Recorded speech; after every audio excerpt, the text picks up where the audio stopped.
Hello, my friend. The world of magic, filled with legends and ancient tales, is opening its gates once again. Tonight, in the Gryffindor dormitory by the crackling fireplace, I will share another story with my friends. Join us, for the magic is about to come alive. In the hush of the world after war, when the halls of Hogwarts stood once more in quiet splendor, and the dark mark had long faded from the sky, peace lay gently over the wizarding world. Peace, but not forgetfulness. Wounds still lingered in shadowed corners. Some hearts healed slowly, and not all evils had perished in the fall of Voldemort. Harry Potter, no longer a boy in round spectacles but a young man bearing both scar and burden, had chosen a path not unlike the one destiny once forced upon him. Now an Auror in training at the Ministry of Magic, he hunted not Death Eaters, but the lesser threats that crept back into the cracks. Smugglers of cursed artifacts, dark wizards in hiding, and more recently, those who dealt in the secret trade of magical beasts. On a gray morning, thick with mist and the scent of damp stone, Harry sat in the cluttered office he shared with 3 other trainees. A ministry owl tapped at the window. It bore a sealed parchment marked not with the usual Auror insignia, but the ancient emblem of the Department for the Regulation and Control of Magical Creatures. A lion, a serpent, and a winged boar encircling a golden hoof. Harry frowned. He broke the seal. Inside was a short message, written in hurried strokes. A silver unicorn has been found slain at the edge of the Forbidden Forest. The centaurs are restless. You are to lead an investigative team at once. Discretion is vital. Report to Level 4 within the hour. He stared at the parchment. A silver unicorn. Such a creature was beyond rare. Even among unicorns who roamed deep, untouched glades, silver ones were spoken of in hush and wonder. Said to appear only once a century, they were believed to carry within them the oldest magic of the forest. Their blood could prolong life, yes, but, unlike ordinary unicorns, their death cursed the very land it occurred upon. And worse, there was only one. Harry stood, heart already thudding with unease. The thought of such a creature destroyed. It was no ordinary crime. It was sacrilege. An hour later, he stepped through the great wrought iron gates of the ministry and descended into the heart of Level 4, where the department kept its most sensitive records and secrets. A slim witch with ash-blonde hair and rings on every finger met him just outside the briefing chamber. "Hello, Harry," she said dreamily. "It's been too long." "Luna," he said, surprised but not displeased. "You work here now?" "Oh no," she said, brushing back a strand of hair. "But they ask me for help when it's about the rare ones. Silver unicorns are quite special. I've studied them since 4th year, remember?" He remembered. Luna Lovegood, ever the odd one, but never wrong when it came to creatures most wizards knew only through myth. "I'm glad you're with us," he said. "I brought my notes," she said seriously, holding up a leather-bound journal scrawled with symbols and soft drawings. "And a charm to detect horn residue. I brewed it myself." Harry smiled faintly. The chamber doors opened then, and a broad-shouldered wizard in ministry blue robe strolled out, adjusting his collar as though he expected applause. "McLagan." Harry blinked. "Potter," said Cormac McLagan, flashing his usual grin. "Looks like we're on the same team. Guess they needed someone with a sharp nose for tracking." Harry sighed. This isn't a Quidditch match. Right, Cormac said. But if it was, I'd still be captain. Luna gave them both a serene smile. The unicorn would prefer we didn't quarrel. By nightfall, the three stood at the edge of the forbidden forest. The trees loomed black and immense, their branches twisting like fingers in the moonlight. An unnatural chill clung to the ground. No creatures stirred. No centaur patrols watched from the trees. The forest, once alive with rustling leaves and distant hooves, was silent. "This is the glade," said Luna quietly. She knelt by a patch of silver-stained earth where the grass had withered to ash and frost. She died here. A deep hush settled. Even Cormac didn't speak. Harry crouched beside her, examining the torn earth. There was no blood. Unicorns did not bleed as men did, but there were signs of struggle. Crushed moss, a snapped tree limb, and in the center, half buried in the frost, a shard of silver-white horn no longer than his palm. He reached for it, but Luna stopped him. "Don't touch it bare," she said. "The horn remembers pain. It might still curse." She pulled a small silken pouch from her robes and collected the fragment gently, whispering a soft incantation that shimmered blue around her fingers. Cormac wandered the perimeter, wand raised. "No footprints," he called. "No drag marks. Nothing big enough to carry off a unicorn." "Which means," Harry said, eyes narrowing, "they didn't kill her for the body, just the horn." He stood, spine tense. This wasn't random. Someone knew she was here, someone who knew how to move through the forest unseen and how to leave no trace. Muna looked up. Someone who knew what the horn could do. Harry turned. What can it do exactly? Luna hesitated. It's said the silver horn carries echoes of ancient time. The centaurs believe it touches the river of fate, that it can reveal glimpses of the past, or even open doors to what might have been. Time magic, Cormac scoffed. That's restricted. Banned since the Department of Mysteries went kaboom. Yes, Luna said. But rules don't stop everyone, especially those who believe they deserve to rule time itself. Harry's gut twisted. They weren't dealing with poachers. This was something else, something far worse. And somewhere in the cold silence of the forest, eyes were watching. The sun had long dipped behind the hills by the time they left the glade. Night crept in thick and low, and the forest shadows gathered like cloaks around their ankles. None of them spoke much on the return walk. The silver horn fragment, carefully wrapped and tucked into Luna's satchel, seemed to weigh heavier than its size allowed, as though it carried the sorrow of what had been lost.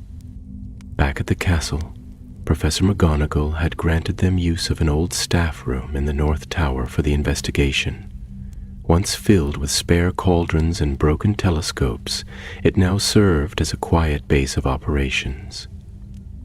A fire crackled in the hearth, casting long, flickering shadows across the stone walls. The scent of parchment and burnt wood filled the air.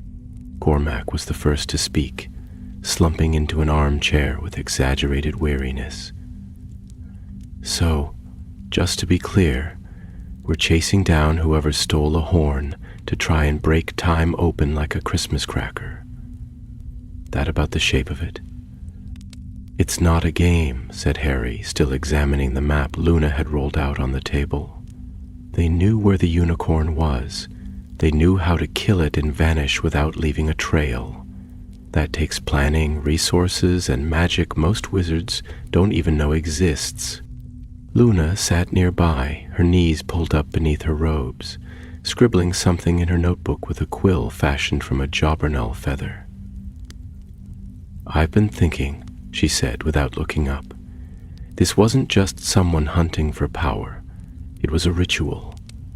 The way the ground was burned, the silence in the trees, even the direction the horn was broken. It all matches the old rites." Harry turned to her. "Old rite?" She nodded. "From before the Statute of Secrecy. Back when some believed certain creatures were tied to the ley lines of magic. A silver unicorn's death could unbind those threads.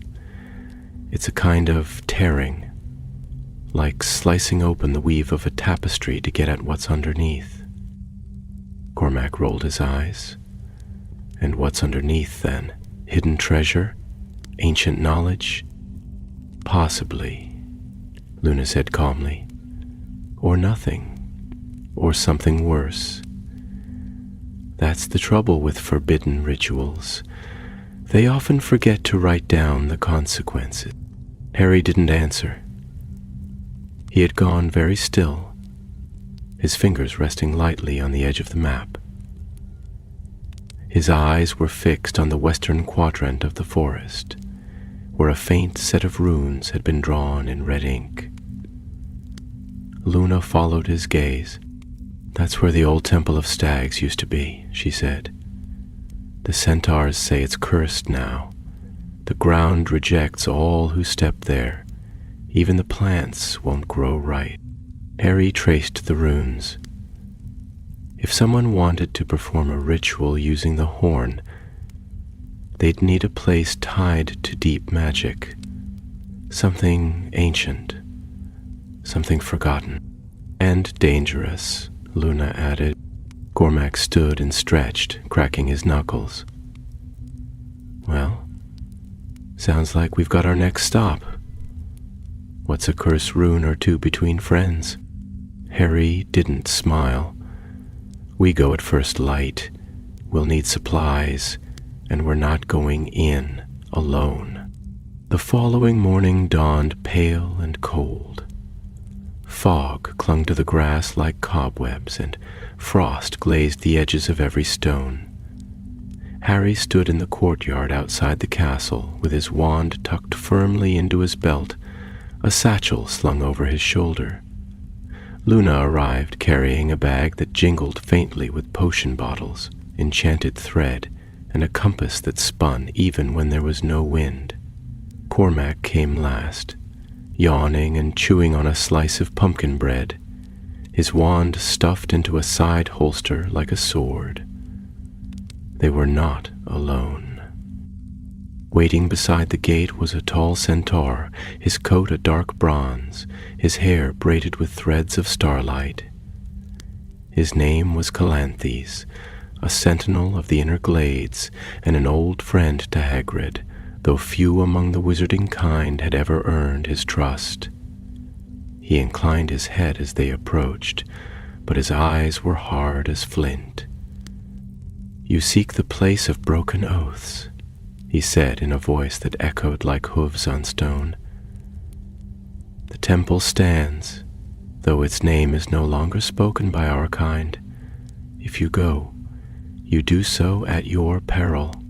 "We need to understand what happened," Harry said. "We mean no harm." "El-harm begins with meaning well," the centaur replied. "But the horn must not fall into the wrong hands. If you truly wish to face what lies buried beneath stone and time, then follow me, but do not expect mercy from the forest." They passed beneath the trees once more, this time with the centaur leading the way. The deeper they went, the stranger the forest became. The air grew thick with whispers that were not wind. Leaves turned silver in the corners of their vision. Shadows flickered where there was no light. Even the birds, normally skittish around humans, watched them with eerie stillness from twisted branches. At last they came upon a clearing unlike any other. The trees bent away from it, their roots clawing the soil as though in protest. A circle of black stone stood in its heart, the remains of what might once have been a temple. Only a few columns remained upright, their surfaces etched with time-worn glyphs. In the center, a ring of scorched earth pulsed faintly with residual magic. It felt wrong, like stepping into a memory not your own. "This is where the ritual began," Luna whispered. "I can feel it." Harry stepped forward cautiously, wand raised. The moment his foot crossed the stone circle, a low hum began beneath the ground, rising slowly like the distant sound of thunder. The glyphs on the columns flickered with blue light, and a wind stirred the leaves, though the air remained still. Cormac drew his wand. "I don't like this." "Neither do I," Harry said. Suddenly the ground beneath them shuddered. The air grew heavy, and from the scorched earth rose a swirl of silver mist, ghostly and swift.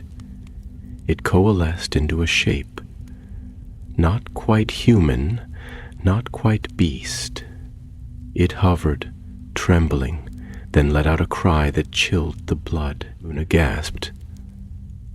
"That's her." The mist formed arch toward Harry, its voice a whisper of anguish. "Return it," the spirit moaned. "The horn. Return it to the roots." Then it vanished. The silence returned, more complete than before. Harry lowered his wand, his mouth dry. "She's bound to this place. Her death was part of the magic.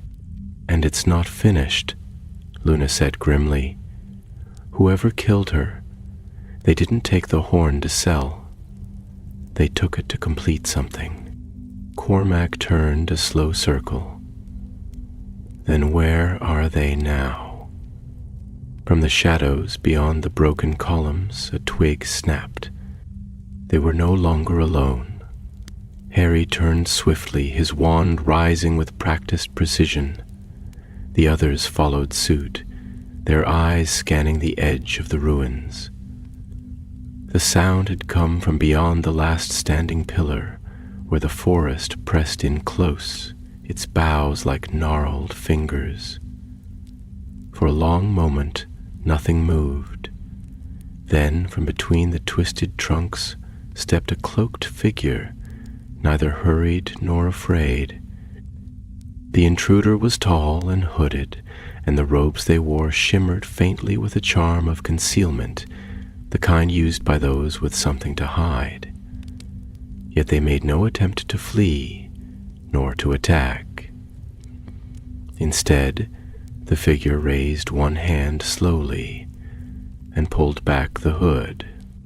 The face revealed was not one Harry had expected. It was pale, thin, and marked by time, though not by age. Rather by the kind of long worry that etched lines deeper than the years could. His eyes were gray, cold and sharp, like polished steel. "I was wondering when someone would come," the man said softly. His voice held a clipped cadence, the mark of one who had spent much time in study and little in laughter. "I assume the ministry sent you." Harry kept his wand fixed on him. "Who are you?" The man inclined his head slightly. "Thorn, Magister Emeritus of Temporal Studies. Retired now, though not by choice. The Department of Mysteries found my theories too volatile." Cormac snorted. "You don't say." "Temporal studies," Harry said slowly. "You're one of the ones who worked with time-turners." "Worked," Thorn echoed with a faint smile. The past tense is fitting. The last of the prototypes were destroyed during the battle at the department. But the theory, Mr. Potter, theory lives on. It lives in the pages of books, in the whispers of magic too old to be catalogued. And it lives, he added, eyes gleaming, in the blood of the silver unicorn. Luna stepped forward, her voice calm but edged with frost. You killed her. Thorn's expression faltered, but only for a moment. No, I did not raise a wand to the creature, but I was there. I observed. It was necessary. Harry's voice came sharp and low. Necessary for what? To break the knot, Thorn said, as though speaking to students. Time is not a line. It is a thread, tangled by human hands. Each decision we make knots it tighter. For centuries we have pulled and pulled, never seeing that the fabric of our reality is stretched too thin. The unicorn was a key, an instrument capable of unbinding one of those threads. Through it, I could glimpse what had been and what might be. Cormac scoffed, stepping forward. That's madness. No, Thorn said gently. It's vision. Harry advanced, wand still steady. Whatever you think you've seen, whatever you're trying to do, it ends here. The older wizard raised both hands, though he made no move to draw a wand. You're brave, Potter, but I'm not your enemy. Not yet. I've come to warn you. There are others. I was not alone when the unicorn died. Luna narrowed her eyes. Who helped you? Thorn hesitated, as though considering how much to reveal. Then he sighed. A faction. Hidden still, but not for long. Their name is Obscura, formed in the shadows after the war, while the Ministry rebuilt itself and patted its back for a victory. They believe that time should not be repaired, but rewritten. Their aim is to return to a moment before Voldemort's rise and build a wizarding world without the rot they see in its present. Harry frowned. That's impossible. No spell can rewrite the past without destroying the present. Davis nodded. They know, Dorn replied. They don't care. A sharp wind picked up then, stirring the ashes in the temple circle. Calanthus stepped from the trees, his bow strung and ready. Enough, the centaur said, his voice like thunder through dry leaves. This one speaks poison. He must answer for what was done. I will, Thorn said, stepping back, raising his hands higher. I have no wish to fight you, but know this. You are too late. The next ritual is already in motion. Harry stiffened. Where? Thorn's gaze met his. Beneath London, in the ruins below the old Ministry atrium. There is a chamber that predates the building itself, carved when Merlin still walked the earth. Obscure plans to use it. Cormac swore under his breath. Luna clutched her satchel tighter, but Harry kept his eyes locked on the man. Then we stop them. Thorn nodded once. You can try, but they have the horn now. The piece you found was only a sliver, a decoy left to draw you here. The true fragment was taken by their leader. And who's that? Harry asked. The wind fell still again. Even the trees seemed to lean in, waiting. Her name, Thorn said quietly, is Selwyn. The name struck like a stone dropped into still water. Harry felt its weight in his chest. Selwyn, an old family, once loyal to Voldemort. thought to be scattered or imprisoned after the war, but one had escaped. A cousin, perhaps. He'd seen the name in old reports, but never found a trace of the woman herself. "We'll find her," Harry said. Thorn gave a thin smile. "Perhaps, but be warned. She is not trying to change the past for power or vengeance. She believes she is saving us, and that kind of faith is the most dangerous kind of all." Calanthes stepped forward then and bound Thorn's hands with vines summoned from the ground, enchanted with centaur magic.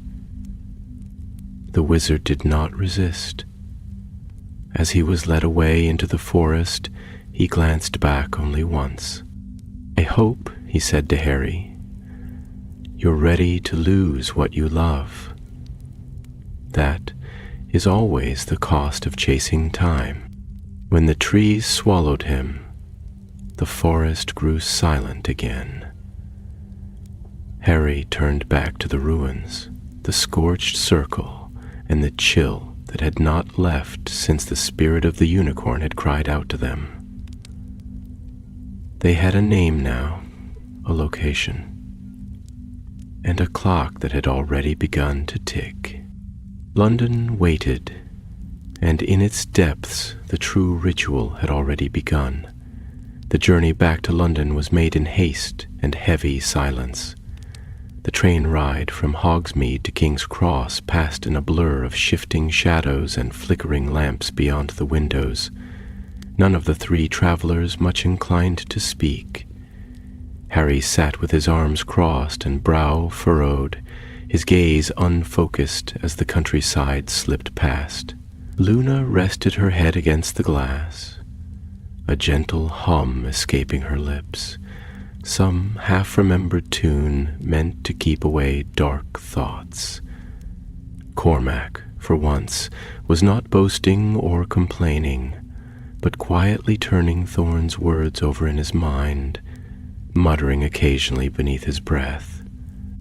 They arrive in the city just past midnight, slipping through side streets and alleyways under the cover of disillusionment charms.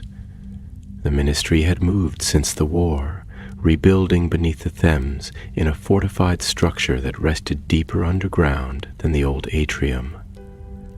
But the ruins Thorn spoke of, the ancient chamber, must have lain beneath even that.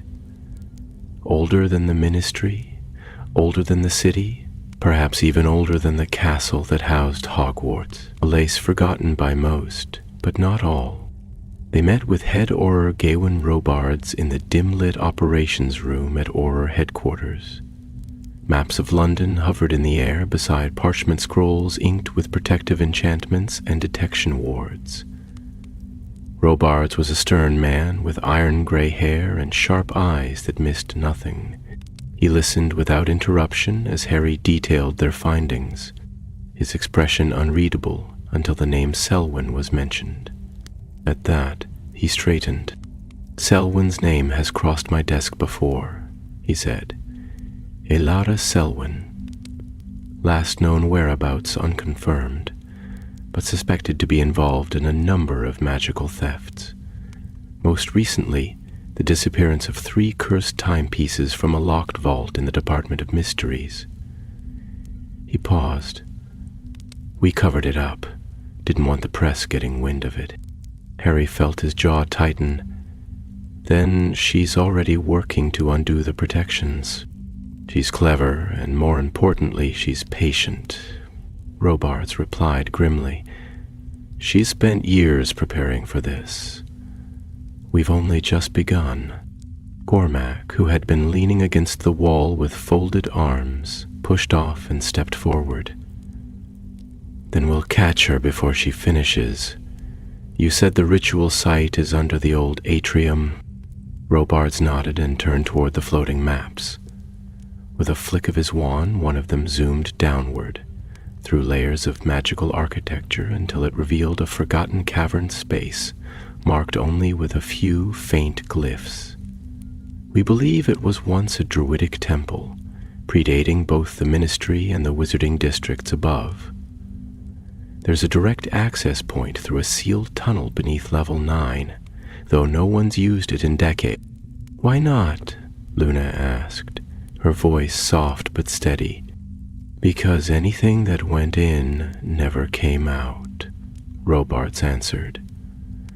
We tried to explore it after the war, sent a team of unspeakables down. They found remnants of ancient enchantments and warnings etched in parcel tongue. That was enough to make them seal it up again. Harry leaned closer to the map. Then that's where she's gone. She'll need the energy in that place to complete the ritual. We'll need to move fast. You'll go in with a small unit, Robarts said. 2 others, hand-picked. I'll have them meet you at the entrance. Use stealth and caution. If she's started the ritual, we don't know what protections might already be in place. They left without delay, taking a lift that descended deeper than any Harry had gone in the ministry before. Level 9 was quiet as a tomb. The air was heavy, laced with the faint scent of old parchment and stone. The tunnel entrance was little more than a crack behind a wall of forgotten filing cabinets, hidden beneath 3 layers of disillusionment and a lock that responded only to spoken Latin and phoenix feather ash. As they stepped through, the magic surrounding the doorway rippled and vanished, revealing a descending passage of worn stone steps. 2 figures waited there. Auror Susan Bones, fierce-eyed and sharp-winded, and a reedy young man named Elias Wren. A curse-breaker from Gringotts who specialized in unraveling dark protections. Harry gave a curt nod of greeting, then turned to the darkness ahead. They lit their wands. The tunnel swallowed the light. The descent was slow and measured. The walls grew damp, and runes etched into the stone pulsed faintly as they passed, reacting to the magic they carried. Once, the group halted when a wave of chill passed over them, the unmistakable touch of lingering spectral magic. Elias muttered a counterword beneath his breath, and it faded. As they reached the end of the steps, the passage widened into a vast underground chamber, domed and echoing, its ceiling lost in shadow. Stone pillars rose like trees carved from obsidian, and in the center of the chamber stood a dais, etched with silver lines, each one forming the shape of a spiral. The unicorn's horn hovered in the air above the dais, spinning slowly. A sickly silver light poured from it, striking the floor like a waterfall turned to moonlight. And before the dais, cloaked in deep gray robes, stood Ilara Selwyn. She did not startle at their approach. Instead, she turned slowly, her pale face illuminated by the light of the horn.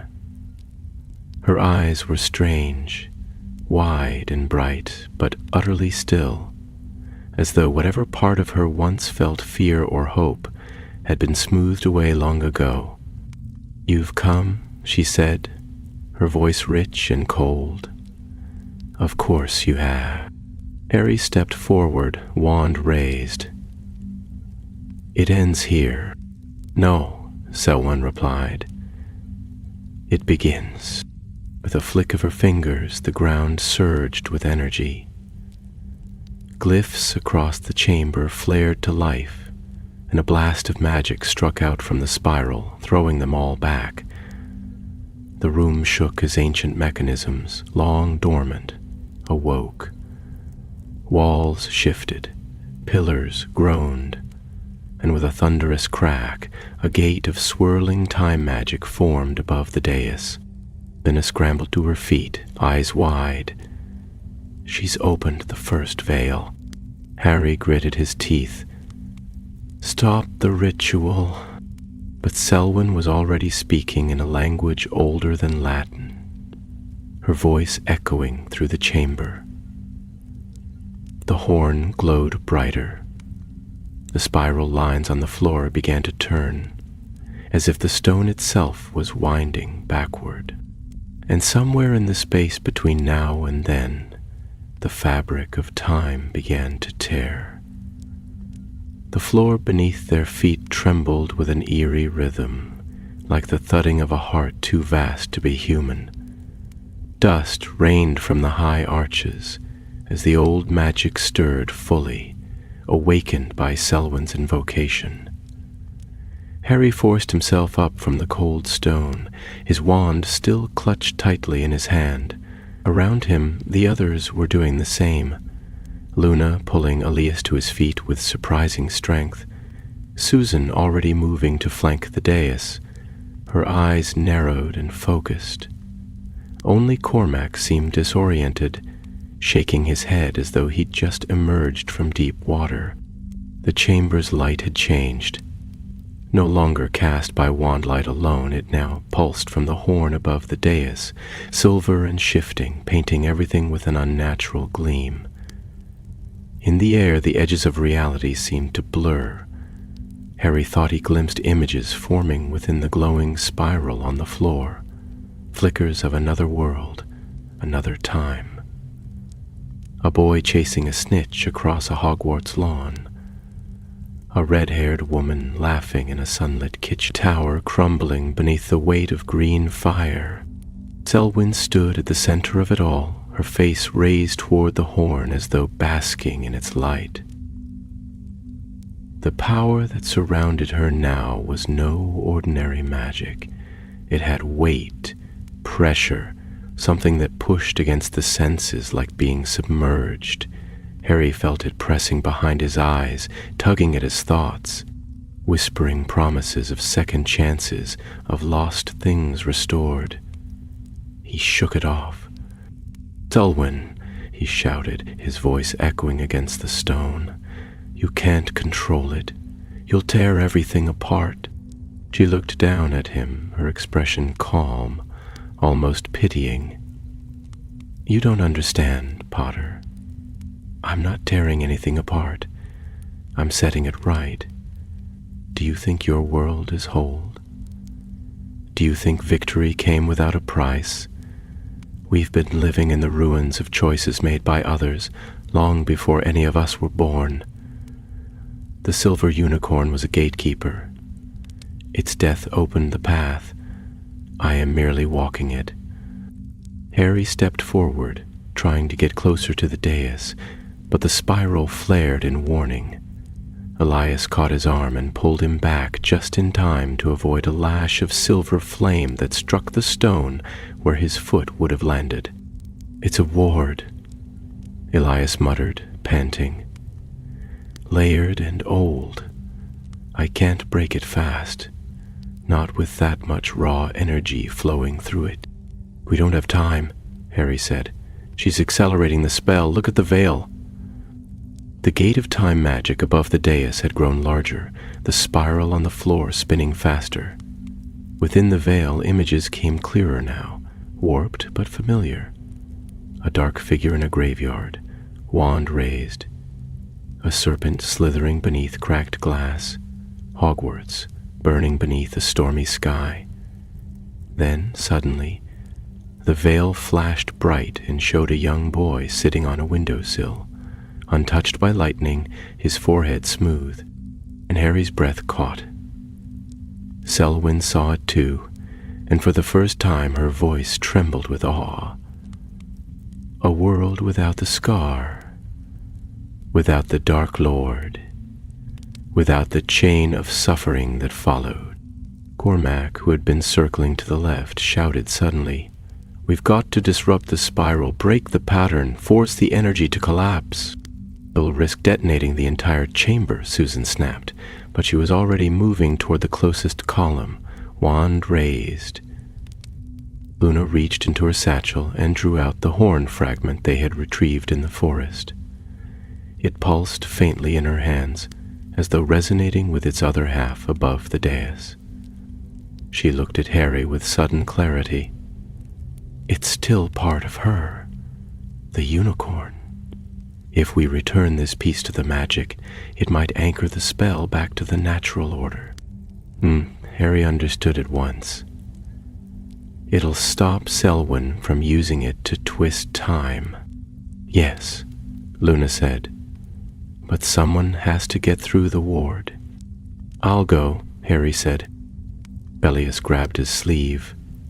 That spiral's not just energy, it's memory, Potter. It'll try to pull you in, show you things you want to see. You'll have to fight it. Harry gave him a tight nod. I've had practice. With a whispered word, Luna placed the fragment in his hand, wrapping it in a thin veil of spell thread to protect him from its volatile aura. The moment it touched his skin, he felt its weight, grief, beauty, ancient sorrow. The unicorn's presence was still within it, like a ghost calling home. He stepped toward the spiral, wand in one hand, horn fragment in the other. The closer he came, the more the magic resisted him. Images surged up around him. Sirius laughing as he offered Harry a home. Dumbledore alive again and smiling faintly. Ginny running to him across the burrow's lawn, sunlight in her hair. His heart ached with each vision, but he kept walking. Selwyn's voice rose in urgency now, her chant growing faster, her hands raised as she called on the veil. The horn above the dais spun wildly, its light now blinding. Harry reached the edge of the spiral and stepped inside. At once the chamber vanished. He stood on a street he knew too well. Privet Drive.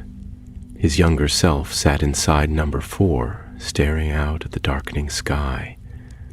But something was wrong. There was no scar, no owl outside the window, no letter waiting to be opened. This boy would never go to Hogwarts. He would never meet Ron or Hermione, never face Voldemort. He would grow up ordinary. Is that what you want? Came a voice beside him. Selwyn stood there, watching the scene. But here in the memory, she looked younger, less distant. Her voice was not cold, but curious. You could have peace, she said. You could have been whole, no war, no graves to visit. Harry turned from the vision. And I'd never know the truth, I'd never know love. She flinched as though struck. The world you want isn't real, he said. It's a story where no one ever made a hard choice. That world doesn't need heroes, but it doesn't have them either. He thrust the fragment into the heart of the spiral. The world shattered. He was thrown back as the veil exploded in a roar of sound and silver light. The horn above the dais cracked apart with a wail like wind in a dying forest. The spiral stopped turning. The runes on the floor faded. Selwyn screamed. When the light cleared, she was on her knees beside the broken dais, her robe scorched, her magic gone. The chamber had stilled. The veil was gone. Harry stood, breath ragged, clutching the now dim horn fragment. Luna was already beside Selwyn, checking her for signs of lingering spell work. Susan and Cormac moved through the chamber, verifying that the ritual had truly ended. Selwyn raised her head and looked at Harry. There was no rage in her eyes now, only hollow weariness. I only wanted to undo the pain. Harry crouched beside her. So did I, but you can't do that by denying it ever happened. She lowered her gaze and said nothing more. Behind them, the runes on the floor began to crumble, flaking into dust. The old magic had passed, and in its place, silence, final and complete. The runes beneath the ministry no longer pulsed with energy. Whatever strange and ancient forces had been awakened by Selwyn's ritual now lay dormant once more, their patterns shattered and scattered like dead leaves. The silver unicorn's horn, now broken beyond use, rested in Luna's careful hands, its glow extinguished, the last remnants of its power slipping quietly back into the earth. The group lingered only long enough to ensure the chamber had truly fallen silent. With cautious spells and protective wards, Elias sealed the remaining glyphs along the perimeter, closing off the forgotten spiral and marking the ground so no witch or wizard would stumble upon it unknowing. Even so, Harry knew the danger had not entirely passed. Magic such as this never truly vanished. It only withdrew until someone clever or reckless called it forth again. Selwyn walked in silence, her hands bound by Auror spell cords, her expression calm but hollow. She did not resist as Susan led her through the corridor that wound back toward the surface. There was no trace now of the woman who had defied them in the heart of the spell. No fiery righteousness, no certainty, only weariness, like a candle guttering in the final moments before smoke. They reached level 9 just as dawn broke over London. The first light of morning filtered down through enchanted glass far above, turning the polished floors of the ministry into pools of pale gold. Aurors stood waiting, summoned by message spell as soon as the veil had collapsed. Thorn was among them, held under guard, his eyes unreadable as Selwyn was escorted past. "You failed," he said to her, not with mockery, but with quiet understanding. She did not speak, but she paused for the briefest moment as she passed him, and Harry saw it, that look, shared only between two people who had believed in something terrible and now knew it was gone. Robard stood waiting near the lift, arms folded, gaze stern. As Selwyn was handed off to custody, he turned to Harry and the others. "You've done more than we could have expected," he said, though his voice carried no triumph. "The unicorn's death will not be forgotten nor forgiven. The forest may heal in time, but the balance we lost cannot be restored so easily." Harry nodded, weary to the bone. "What happens to her now?" "She'll be tried by the Wizengamot," Robarts replied. "But she won't be alone. Thorn gave up names after you left. There are more. Obscura was larger than we guessed. She was not its leader, only its hand." Luna looked up, her gaze distant. "Then the root is still buried." Robards did not contradict her.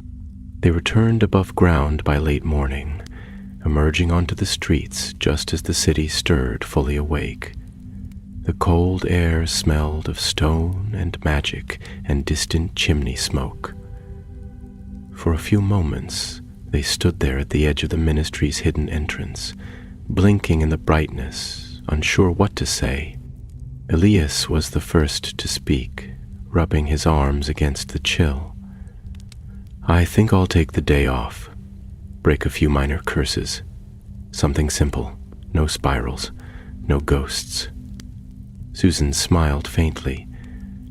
"I'll write my report. If I don't get it in by tomorrow, Williamson will think I've joined the other Salmac, who had been uncharacteristically silent since the chamber, gave Harry a look that was half grin, half disbelief. "I thought you'd be the one to charge in swinging spells. Never figured you'd throw yourself into a cursed spiral with a bit of bone and blind faith." Harry looked at him tiredly. "It wasn't blind. It was Luna's plan." Luna gave a pleased little nod and tightened the drawstring on her satchel. "She called to us, you know. The unicorn. Her spirit lingered just long enough. Some creatures do that when they're bound to something greater than themselves." "You think she's at peace now?" Harry asked. "I think," Luna said softly. She went back to the forest, to the glade where she was born.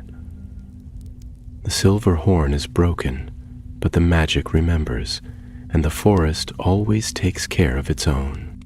They parted ways shortly after, with the quiet promises of seeing one another soon, though each knew that such times were rare and hard to come by. The world had been saved from yet another shadow, but there would be others. Shadows always returned in one form or another, whether by ambition, fear, or the belief that the world could be made perfect. That evening, Harry returned to Grim Place. The house was still and quiet, the old magic that filled its walls subdued. Creature, grumbling about muddy boots, brought him tea without being asked. Hedwig's perch stood empty near the window, untouched since her passing, but Harry had never brought himself to move it. He sat by the fire and turned the horn fragment over in his hands, the glow now fully gone. It was light as bone and colder than it had been, just a remnant. But to Harry it was also a reminder of what had been lost and what had been saved. That night, he dreamed of the glade in the forbidden forest. The silver grass had grown back, soft beneath his feet. The trees bowed gently in the breeze, and far in the distance, among the shadows, a pale shape moved between shafts of moonlight. He did not follow it.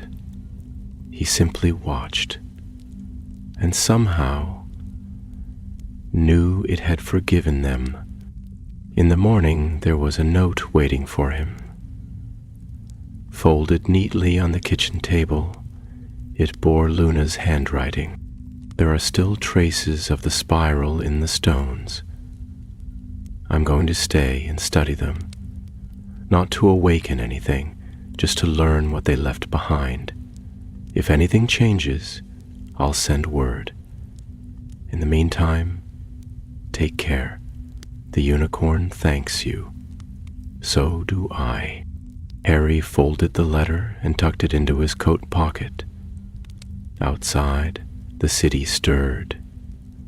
A new day had begun.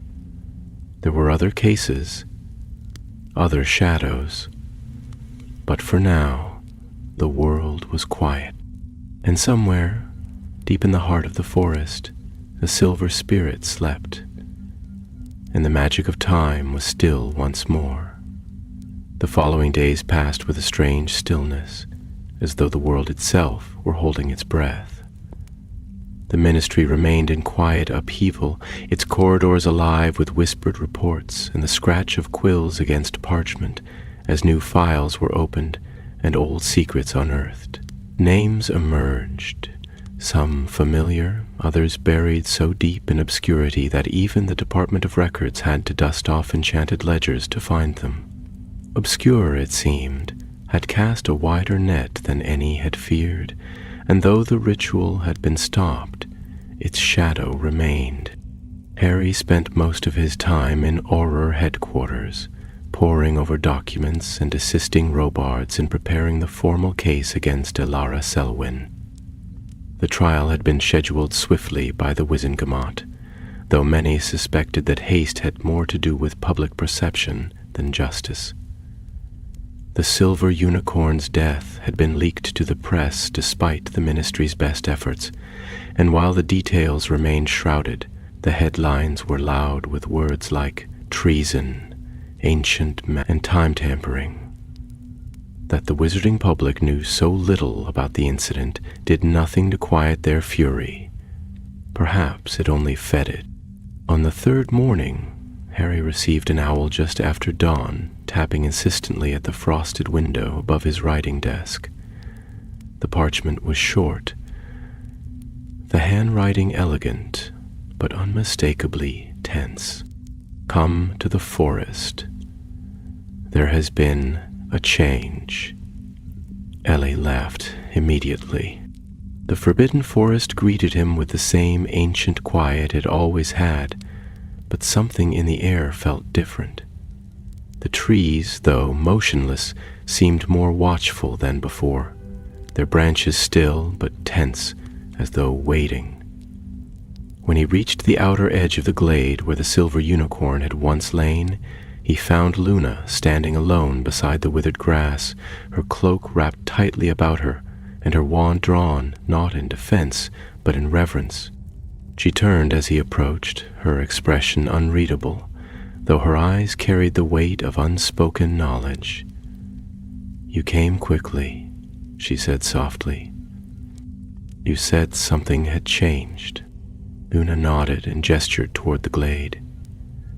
"Last night, the forest sang. Not in the way it does when centaurs pass, or when the winds move through the higher trees. This was different. It was a call." Harry frowned. "A call from what?"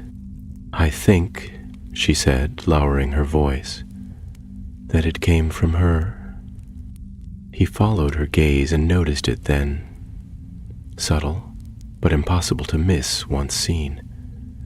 In the center of the glade, where the spiral of scorched earth had once marred the grass, something now shimmered faintly in the morning light. The ash was gone, replaced by a soft ring of silvery flowers, blooming despite the chill.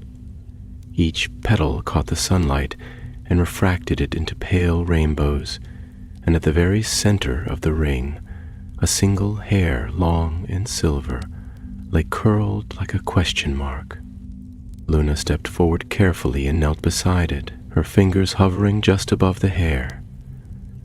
This wasn't here yesterday, nor the day before. It appeared after the ritual was broken. "A gift?" Harry asked. "A warning," she said. "Or both." He crouched beside her, the grass cool beneath his knees. The hair glowed faintly, not with the power of life, but with memory, a trace of what had been. He did not touch it, but he could feel its magic, still strong, still watchful. "Is it possible," he said slowly, "that the unicorn's spirit left something behind, not just in the horn fragment, but here, in the forest itself?" "Yes," Luna whispered, "and I think the forest has chosen to protect it. The glade has been marked, not just for mourning, but for sanctity. From this moment on, no blood will be spilled here." As if to confirm her words, the wind stirred gently through the branches above, and a low hum passed through the glade, like a lullaby in a language too old to be spoken. They remained in silence for some time, listening to the forest breathe. Then Luna stood and brushed the dew from her robes. "There's more," she said. "The centaurs sent word this morning. Calanthes wishes to speak. He says the unicorn's death has awakened something older than either of us understands." Harry's brow furrowed. "Older than the unicorn? Older than the glade?" Luna said. "Older than the forest itself." They made their way deeper into the woods, following the familiar path toward the centaur encampment. The trees grew taller here, their trunks wide and worn with age, and the earth beneath them rich with fallen leaves and hidden roots. No ordinary witch or wizard could find this place without permission, for the centaurs had woven enchantments into the forest itself, spells of illusion and distance that bent the paths for those uninvited. Calanthes met them at the stone circle, his mane braided with white feathers and his eyes sharp beneath the canopy's dappled light. Around him stood others, 7 centaurs, solemn and silent, their expressions grave. "You return, Calanthes," said Harry, "and not empty-handed." Harry bowed his head in respect. "The ritual has been stopped. Selwyn is in custody, but Obscura is not finished. No, the centaur replied, voice deep and even. They are only the first flame, but what they have stirred is fire. Luna stepped forward. You felt the glade change. Galanthus nodded. The forest remembers. The silver unicorn was not merely a creature of magic. She was a guardian. Her death has unbound old protections. You must understand, the unicorn was born beneath a sky that no longer exists. Her kind was bound to the rhythm of the stars. Harry felt a chill settle over him. What does that mean? It means, Galanthus said, that something waits beneath the world. And now it has begun to stir. The centaurs murmured among themselves, their voices low and swift. Luna listened closely, her expression distant. After a moment, she turned to Harry. They believe there are other gates, places like the spiral chamber, connected to the deep time magic. If one has awakened, others might follow. Harry looked at the centaur chief. Can you help us find them? Galanthus paused, then gave a slow nod. We can show you the oldest paths. The stars above no longer speak clearly, but the roots below remember. However, be warned. What lies ahead is not only danger, but temptation. The deeper you walk into the past, the harder it is to return. Harry nodded. We stopped them once, we'll stop them again. Galanthus stepped forward and placed a hand, a warrior's hand, calloused and strong, upon Harry's shoulder. Then may the forest walk with you, Harry Potter, and may the silver horn guide you when the night grows long. The wind whispered again through the leaves, and somewhere in the distance a soft cry echoed, not of sorrow, but of warning. By the end of the week, the forest paths had begun to shift again, their enchantments growing restless, as if the trees themselves could sense the tremors in the magic beneath their roots. With the unicorn's glade now sanctified by ancient forces, the centaurs grew more vigilant, posting watchful sentinels near the old boundaries and weaving new wards into the undergrowth, using symbols drawn in ash and starlight. But even their oldest spells could not contain what had already been stirred. Back at the ministry, Harry pored over scrolls and maps in one of the deeper Auror archives, far below the main atrium, where old cases and forgotten magical topographies were kept under layers of dust and protective spells. The flickering torches along the stone walls cast long shadows, and the silence was broken only by the soft rustle of parchment and the occasional crackle of enchanted flame. He had not left the archives in hours, not since receiving Luna's latest owl, which spoke of a second gate, possibly hidden in the northern cliffs near Tintagel, where sea and stone had once met the old magics of Britain's first wand makers. It was not the sort of lead the ministry officially followed anymore. Ancient sites tied to pre-statute magic were considered dangerous, unpredictable, and in most cases, intentionally obscured. Even the Department of Mysteries treated them like dormant volcanoes, acknowledged but avoided, lest their study awaken something that could not be unlearned. Still, Harry had no intention of waiting for permission. If Obscura was searching for other ritual sites, it would only be a matter of time before they found another. And this time, they might not fail. Luna met him in the flue chamber just before dusk, her cloak dotted with tiny runes that shifted when touched by candlelight, and a satchel filled with charts, crystal pendulums, and vials of deep-sea sand. She had spent the past 2 days researching traces of unicorn magic along the western coast and had followed the trail as far as the mouth of a sea cave only visible during the lowest tides. "The tides are right tonight," she said, without preamble, as she stepped from the green flames, brushing soot from her boots. "But we'll have to be quick.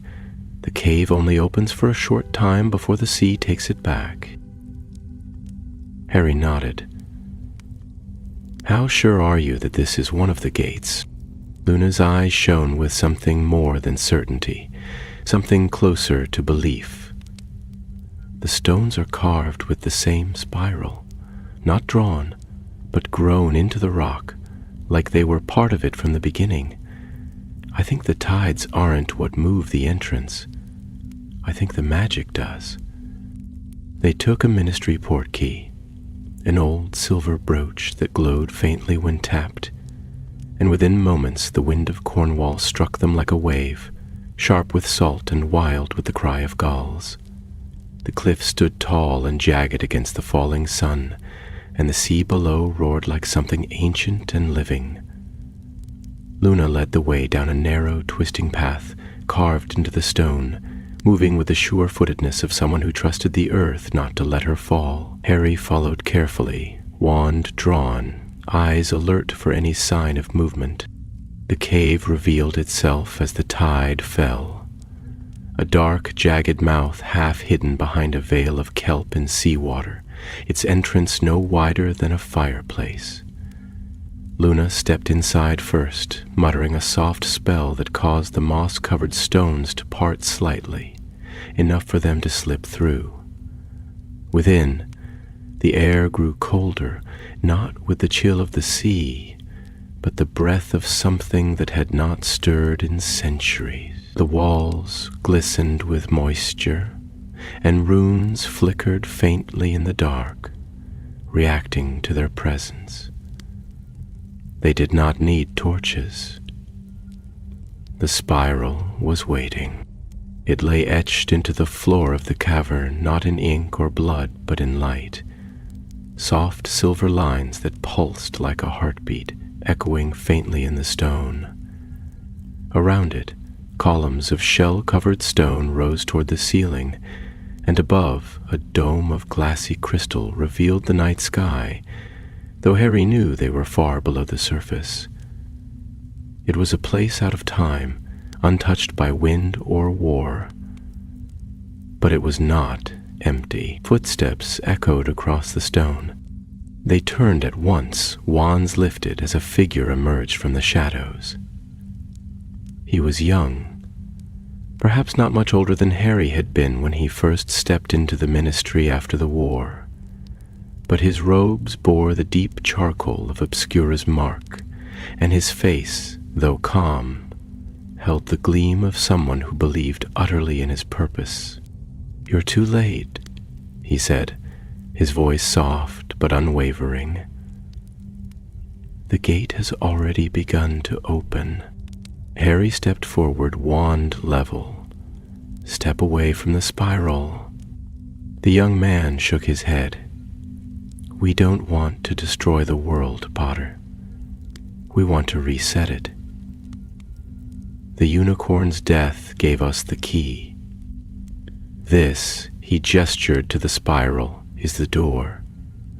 And when it opens, there will be no more shadows, no more dark lords, no more prophecy." "You can't erase darkness," Harry said evenly. "It comes back. In people, in fear. You can't untangle it without unraveling everything." The young man hesitated then, and for the first time a flicker of doubt crossed his features. But it was gone in an instant. He raised his wand, and the spiral flared to life. Magic burst outward, a wave of force that knocked Luna back and sent Harry to one knee. The cave shook, and above them the crystal dome began to fracture. hairline cracks spidering through the surface as the spiral pulled at the foundations of the cavern. Luna scrambled to her feet, shouting an incantation that sent shimmering vines of light toward the spiral's edge. They wrapped around the runes and slowed their spin, just enough for Harry to rise again.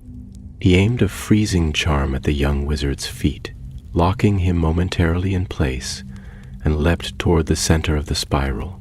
The energy clawed at him, whispering memories and false hopes, but he pressed on, remembering the forest, the glade, the unicorn's final cry. He reached the core and plunged his wand into the stone. Light erupted from the spiral, not the cold silver of time magic, but warm gold, drawn from the very memory of the unicorn's sacrifice. The spiral shrieked and halted. The cracks above mended. The cave fell still. When the silence returned, the spiral was dark. The young wizard was unconscious, his wand charred and useless. Luna approached carefully, her eyes searching Harry's face. "It's not just the gates," she whispered. "They're trying to rewrite everything, the past, the future, the shape of the world. And they won't stop with this one." Harry nodded slowly, the weight of the truth settling in his chest. "Then we find the others, and we close them, all of them." Outside, the sea rose again, swallowing the cave's entrance behind them. But the spiral remained in their minds, a reminder that though the silver unicorn's horn had broken, its magic had not passed silently into history. It lingered in stone and sea and memory, and in the hearts of those still willing to protect it. When they returned to London, the skies were heavy with rain. The city wore its usual gray coat, and the cobbled entrance to the ministry glistened with fresh droplets, as if even the stone had begun to weep with the weight of what was stirring beneath its surface. Harry and Luna stepped out of the Flu network into a ministry more tense than they had left it. News of the disturbance at the coast had already reached the higher offices. The name Obscura was being spoken now without hesitation, though always behind closed doors, and with glances cast over shoulders. Robarts met them in one of the smaller strategy rooms, his sleeves rolled up, the veins on his hands dark with ink from a long day of writing reports that would never be shown to the public. A map of Britain hovered in the air beside him, glowing runes marked across it in places known only to the oldest magical historians. Forgotten barrows in the north, sunken ruins off the coast of Wales, hidden woods where time flowed unevenly. "I take it the gate in Cornwall was real," he said, without preamble. Harry nodded, pulling the spiral sketch Luna had made from inside his cloak and spreading it across the table. "And it was nearly opened. One of their acolytes was already there. We stopped him, but not before the magic stirred." Robarts pressed his palms against the map's edge. "And you're certain they're trying to open more?" "Yes," Luna said, her tone quiet but clear. The unicorn's death wasn't just a catalyst. It was a sacrifice meant to unlock the network of spirals tied to the foundations of old magic. What we saw beneath the ministry, what happened in the sea cave, those were only two.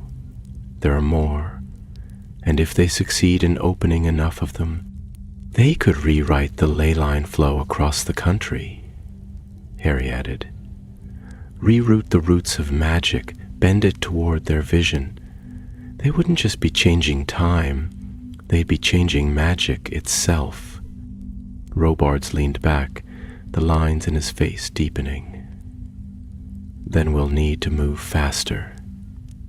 I'll authorize you both to lead a dedicated unit. No more waiting for ministry approval. If you suspect a gate, you act."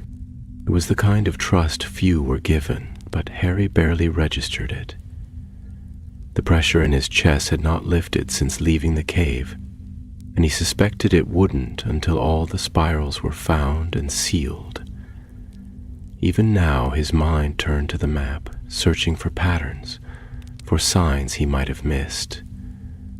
They worked through the night. By the dim light of floating lamps, Luna and Elias Wren, brought in again for his expertise in rune structures, pored over old druidic texts, while Harry and Susan Bones cross-referenced locations with known obscure movements. Cormac, uncharacteristically serious, arrived with a packet of confiscated letters recovered from one of Selwyn's safe houses.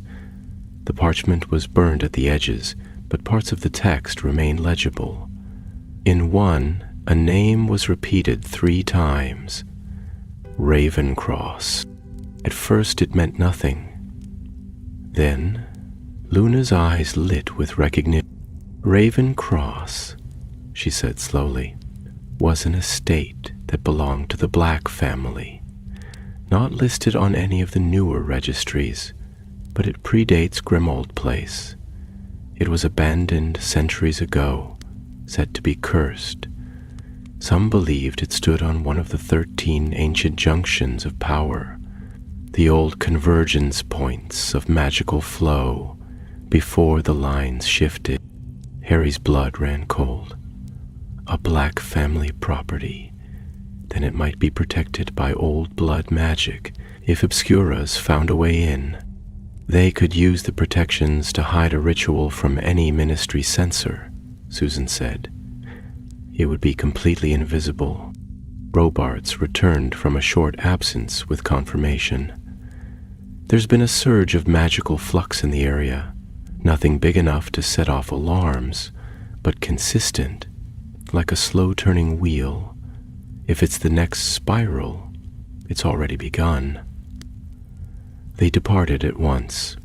Ravencross lay north of the Yorkshire moors, nestled in a pocket of land where the grass never grew quite right and the fog came without warning. They traveled by enchanted thestral, their flight through the dark skies swift and wind-bitten, and landed just as the moon rose behind a screen of clouds.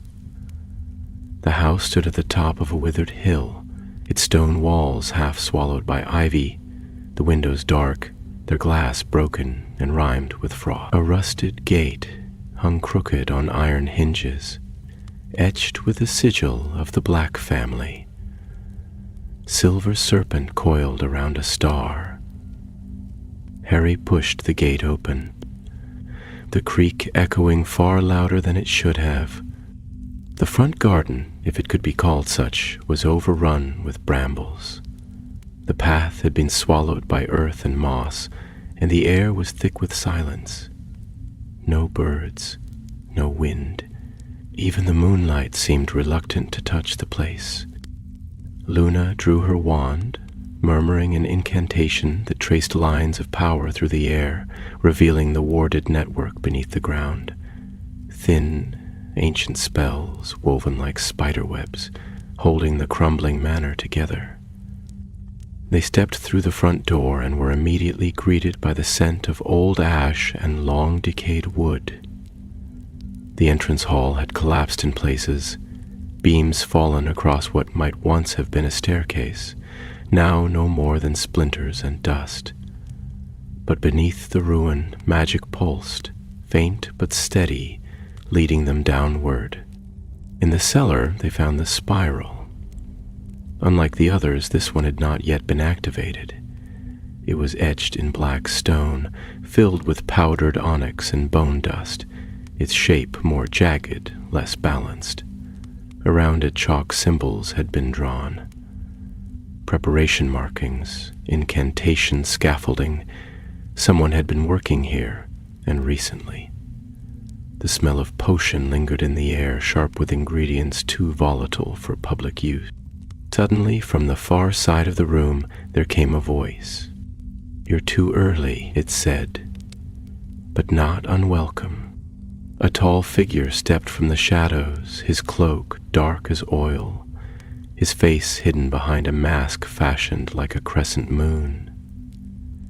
He moved like a man used to power, slow and sure, and when he raised his wand, the very air seemed to tighten.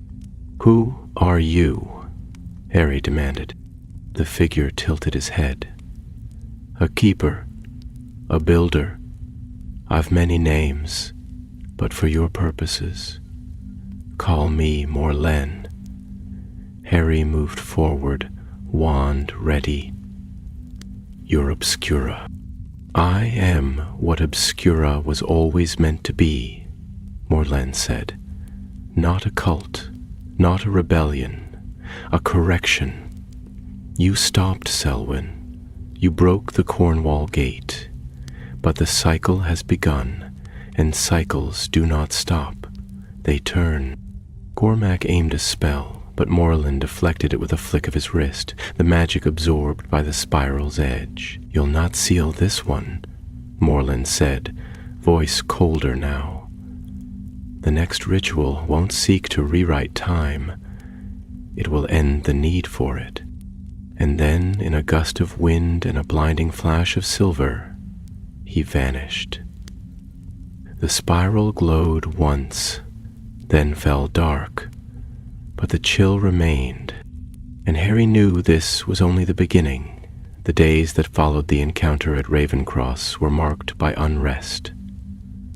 Not only within the Ministry, where whispers of a deeper plot now curled through every corridor like smoke, but within Harry himself, who had seen, if only briefly, the face of something far older and more dangerous than mere radical magic.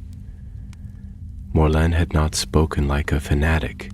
He had not threatened or pleaded or postured as Selwyn had. Instead, he had spoken with the quiet, unshakable certainty of one who believed he stood at the center of an inevitable truth. The spiral at Ravencross had not been opened, but its presence alone had stirred something beneath the surface of the magical world. The energy it radiated had laced itself into the surrounding land, twisting the ley line pattern like a knot tied just tightly enough to strain. Even after sealing the basement with protective spells and ministry wards, Harry could still feel it like a heartbeat beneath stone, slow and steady. The Department of Mysteries had tried to analyze the residual magic, but failed to make sense of it.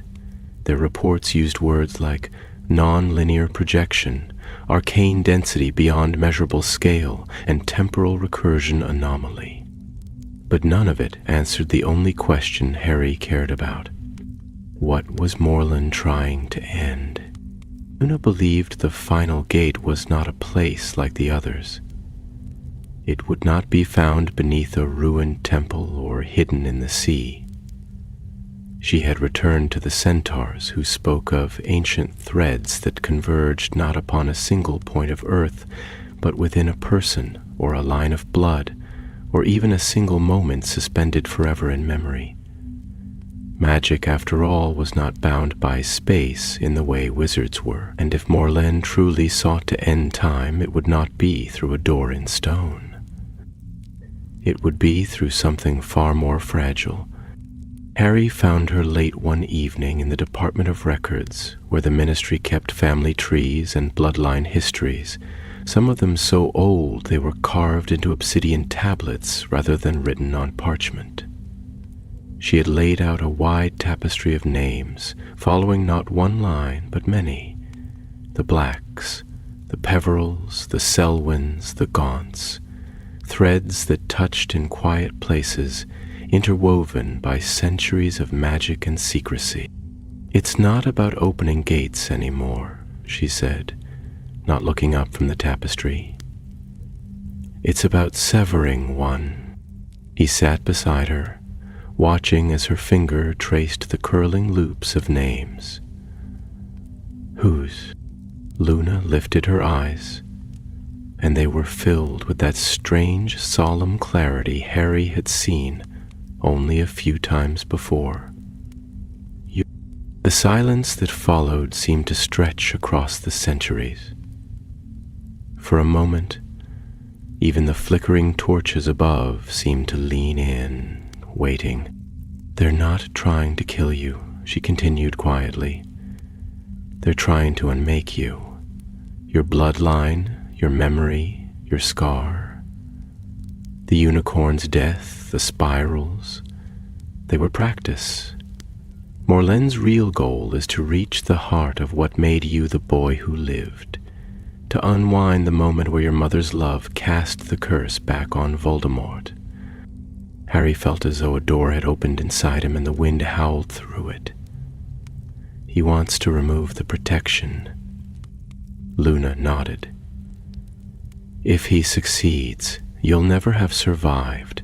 The war will have ended differently, or not ended at all, and Obscura will have the world they want, built not on the future, but on a rewritten past where no one remembers the difference." "But how?" Harry whispered. "That magic is bound in blood, in sacrifice. Not even a time-turner could undo that."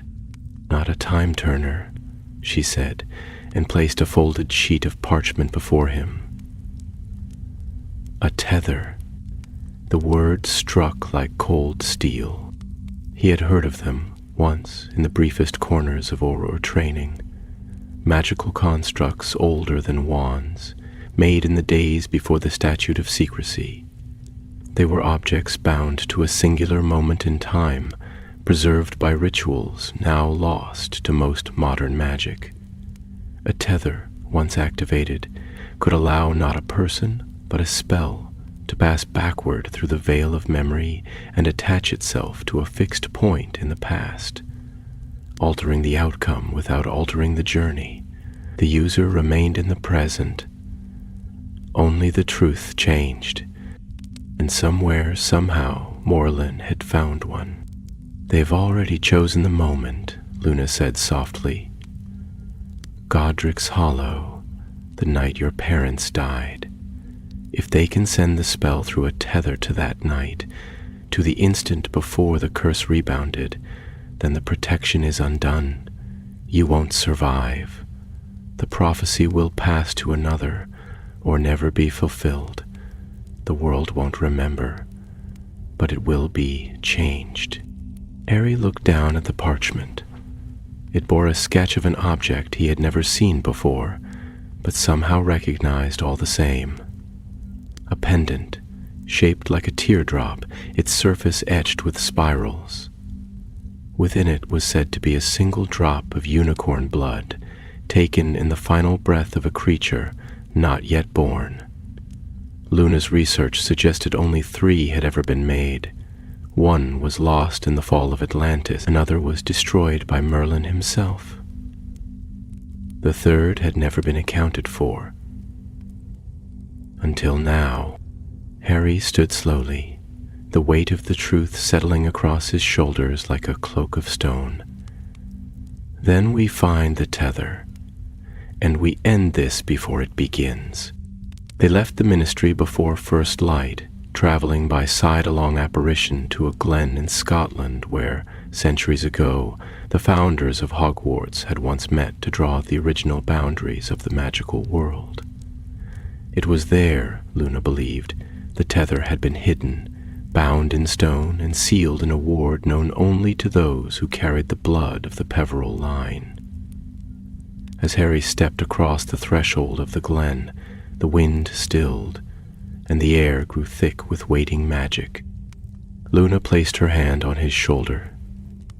"This is the last gate, Harry, but it's not in the ground. It's in you." And as he moved forward, toward the stone that glowed with ancient runes, the spiral shimmered to life, not in anger, nor in power, but in memory. It waited for him, and behind it, the past listened. The glen lay hidden beneath a veil of low mist, a hollow in the hills that even birds seemed to avoid. Trees grew here with twisted limbs and silvered bark, and though the grass beneath Harry's feet was soft, there was a heaviness to the air that pressed close, as if time itself had thickened. The wind had quieted to nothing, the distant sound of water no longer reaching them. It was as though they had stepped beyond the reach of the present, into a pocket of earth where the laws of magic bent inward like candle flames caught in a closed room. The stone stood at the glen's heart, upright and ancient, taller than a man and weathered smooth on one side. Runes shimmered faintly across its surface, not glowing with light but with remembrance, as if they had been carved not with blades or wands but with memory itself. In the stillness, Harry stepped closer, Luna behind him, silent as snowfall. His hand reached out almost of its own accord, palm hovering over the center of the stone. The closer he came, the more he felt a pull. Not physical, but something deeper, as though something inside him recognized this place.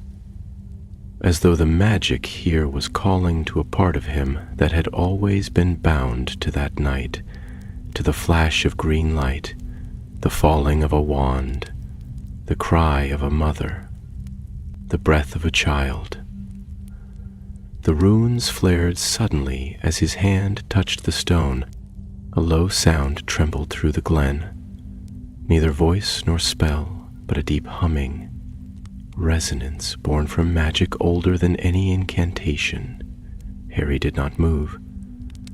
He felt it rise through his arm and into his chest, not painful but heavy, like being filled with the weight of every moment he had ever lived. The humming grew sharper, more focused, and then, with a sudden stillness, the stone shifted.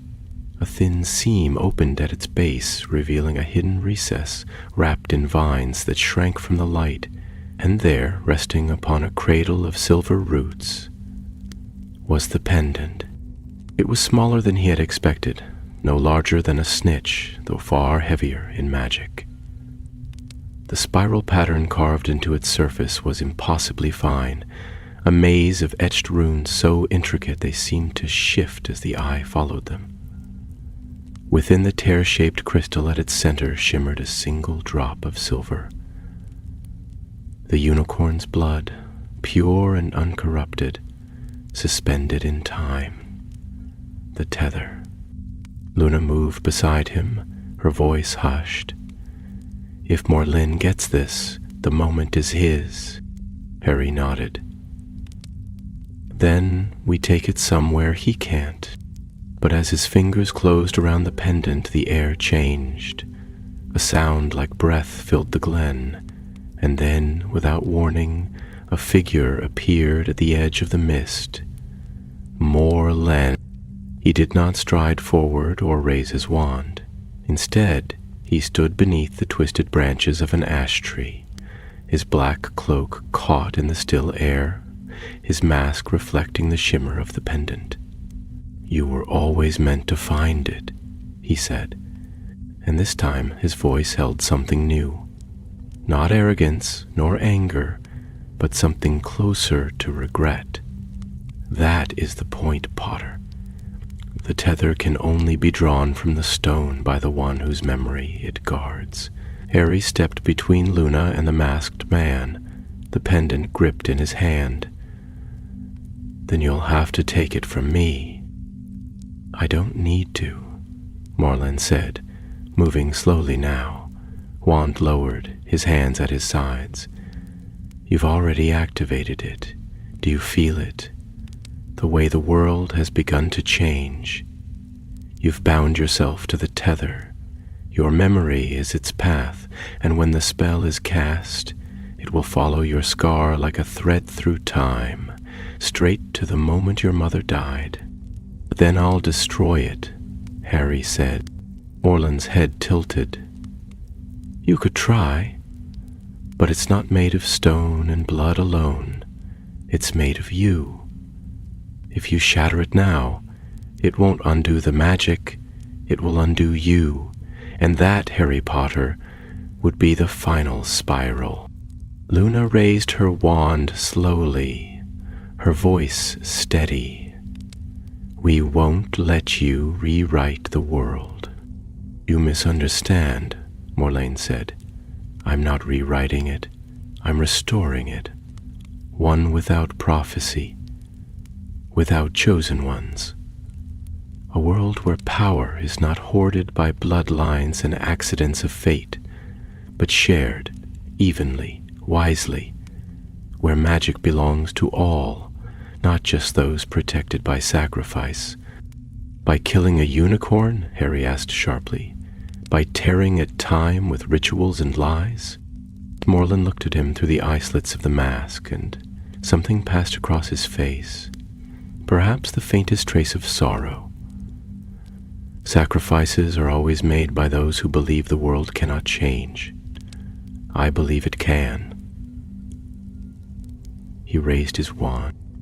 Harry moved at once, but Luna was faster. With a flick of her wrist, she unleashed a wave of blue light that surged through the glen like water. The runes on the stone flared, and the pendant pulsed violently in Harry's hand. Morlane's spell struck the barrier and shattered harmlessly, but the force of it sent cracks rippling through the glen's veil. The mist tore apart like paper, and light poured in. Figures emerged from the trees. Aurors, centaurs, even a few from the Department of Mysteries. Robards led them, wand raised, his eyes fixed on Morlane. It's over. But Morlane did not move. Instead, he looked to Harry, as if waiting for a choice. You have the tether. You can still cast the spell. Return to that night. Save your mother. Undo everything. Wouldn't you do it if you could? Harry felt the pendant throb in his palm. He saw it. His mother lifting him from the crib, alive, unafraid. His father laughing, whole, a life not torn by prophecy or pain, a boy without a scar. But then he saw Ron, Hermione, Hagrid, Sirius, Lupin, Ginny, the burrow, the forest, Hogwarts. No, he said quietly, and turned the pendant over. He placed it on the stone, whispered a word, and watched as the runes consumed it in light. The tether dissolved. Morlane's mask dimmed, and with a final look at the glen, he turned and disapparated into silence. The glen was quiet again. The last echoes of magic faded into the soil as the pendant vanished, its light drawn into the ancient runes that now rested silent beneath the moss and root. The mist returned slowly, curling through the branches like sleep, as though the glen itself had exhaled after centuries of holding its breath. Luna stood beside Harry, her wand still raised, though the tension had left her posture. Robards lowered his own wand and stepped forward, his boots brushing against the frost-hardened grass. You made the right choice, he said, though his voice was not triumphant. Even if the world never knows it. Harry did not answer at once. He looked down at the stone where the tether had lain, at the faint shimmer that remained where the spiral had burned itself into the earth. There was no trace of the silver unicorn's blood now, no sign of the ritual, only the hush of old magic returning to rest. Somewhere in the forest beyond, a bird called, a single, clear note that broke the silence like glass. Wanted to unmake it all, Harry said at last.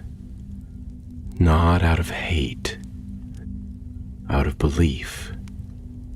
That's what makes him dangerous and clever, Robards replied. We'll send a team to track him, but if he's as old in the craft as he sounds, he'll disappear into the folds of forgotten magic. That sort of belief never dies easily. No, Nona said, brushing a hand along the stone, but it can be remembered differently. The Aurors dispersed quietly, leaving Harry and Luna behind as the last of the morning's mist slipped away and the sun crested the distant hills. Light filtered through the trees and caught on the dew, casting the glen in a pale, golden sheen. They lingered for a while, saying little. Words seemed too heavy here, where time had once threatened to unravel.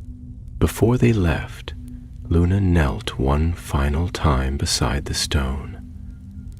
From her satchel she drew the hair of the silver unicorn, the same one that had appeared in the glade after the ritual had been broken. She laid it gently across the stone, where it shimmered once and then vanished into the runes as if it had been waiting to return home.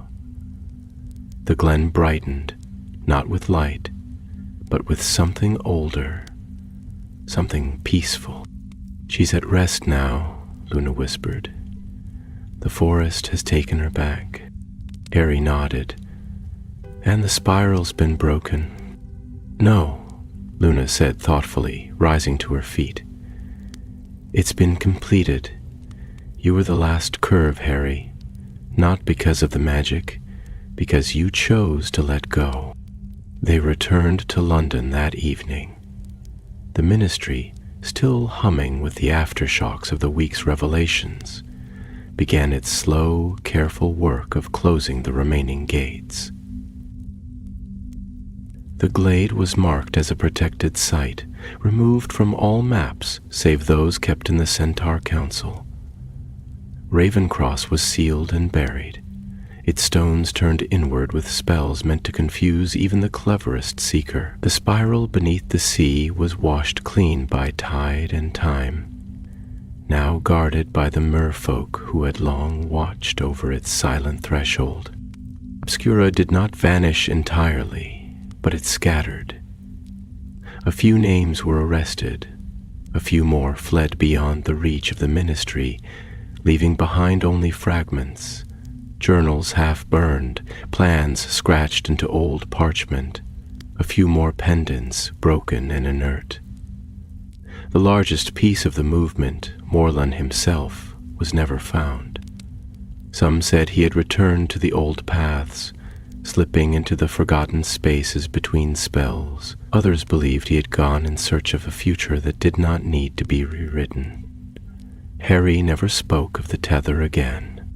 In time, the tale of the unicorn and the spirals faded into memory, known only to a few trusted voices. The world did not change in the way Obscura had dreamed. There were still shadows, still dark corners, still choices that hurt, and days that did not end in victory. But there were also mornings filled with golden light, and forests that healed, and people who remembered what had been protected, who passed the truth down not in spells but in story. On the anniversary of the unicorn's death, Harry returned to the glade alone. The grass had grown thick and silvered with dew. The stone stood untouched, its runes faint but peaceful, and at its base bloomed a ring of pale flowers whose petals shone like the morning sky. He stood there for a long time, watching the wind stir the leaves, listening to the hush of the forest as it breathed around him. He had once thought of time as something to be endured, something that took from you and gave nothing back. But here, in the heart of the world's oldest magic, he understood it differently. Time did not take, it remembered. It held the pain, yes, but also the joy, the courage, the sacrifice.